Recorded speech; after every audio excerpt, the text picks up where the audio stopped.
So my name's Mandy Nicholson. I'm a Wurundjeri woman, and I also have connections to the Dja Dja Wurrung and YIRRAMBOI language groups of Victoria.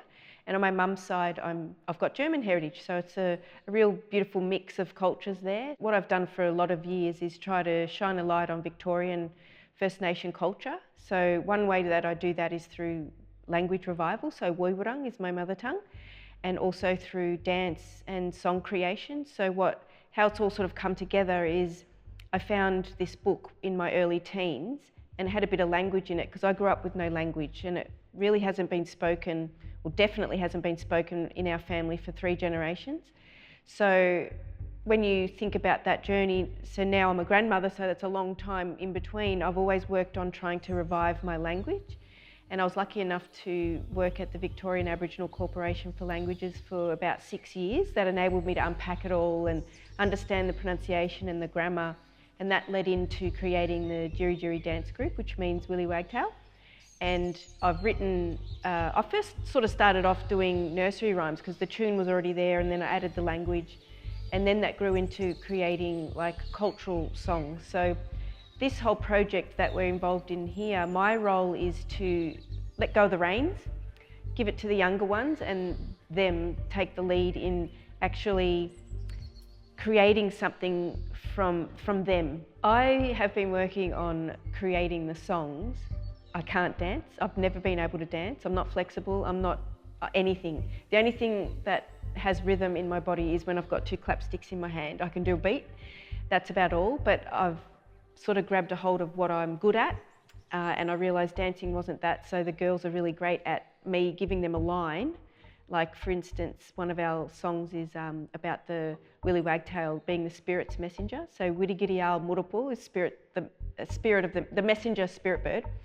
So the girls, okay, how can we create something that represents spirit? So they were shaking their hands, and it just really works really well together. So for this project, I created a song and I don't know how I felt about it. It was something different, and it sort of derived from when my dad passed away and I wrote his eulogy. And it's always hard to write a eulogy for you, especially your parents. So what I remember of Dad is always his big hands. So he always would make everything.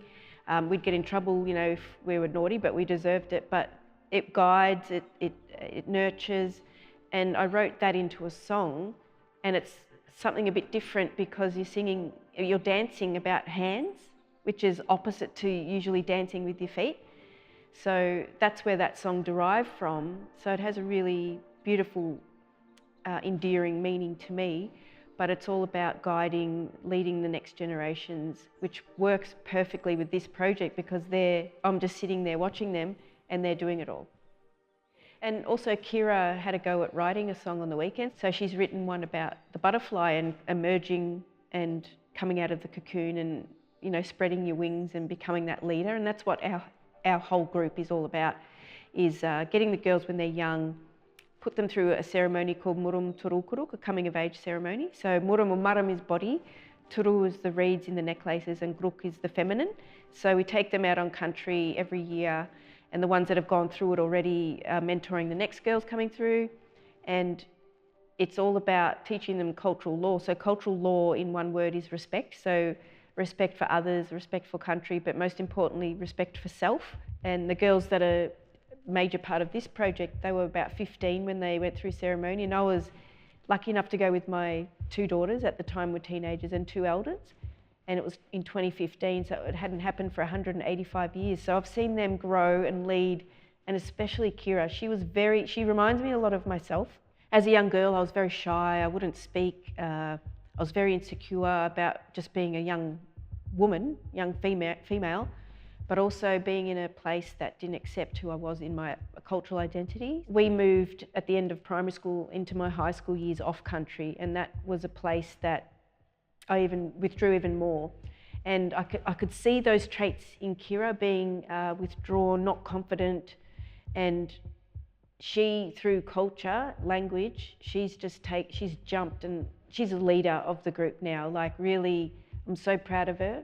She'll get up and speak, she'll speak in language, she's just really taken it on board. And I'm just super proud of all the girls, but she's really shone out to me to be that true leader? Well, we've been wanting to, as a group, have a space and time to create new stuff because we dance all over the place, hundreds of events per year, and the most important ones are the small community ones and our ceremonial ones. But what we have all been craving to do is to be able to create something new and fresh. So before Michaela and Kira were working on this, it was my two daughters that would create all the dances. So they're here, they're part of the project, but they're sitting back a little bit and letting those other two take that fresh lead. And they're enjoying that too, because you can only, I suppose, you get burnt out, you get cultural burnout, like you're just on all the time, or just burnout generally. And so stepping aside and letting other new fresh minds and ears to come in is the best way to get really excited about something. So the ultimate outcome for this residency, I would love, because we worked on one song and they created the dance in like 2 days. It's like, oh, we need to make more.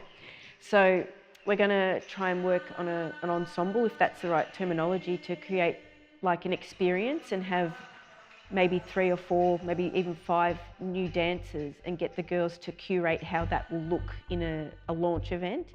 That's how I'm seeing it, yeah. I think doing this residency, I was hesitant at the start because I knew my time commitment was crazy. I just couldn't picture how I could be meaningfully involved, and that's why I said to Kira and Michaela, do you mind taking the organisation of getting it happening? And they were happy to do that.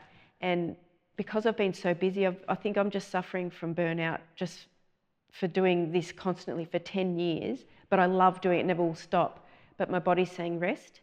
And now that I've got the care of my beautiful little nephew, he's put my life on a screeching halt, but in a good way, because now I'm reanalyzing everything, taking time, self-care, looking after him, focusing on him.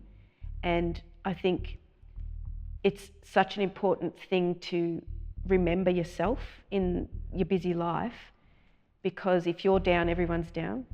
And I think highlighting culture from this part of the world is always something that needs to be done more of.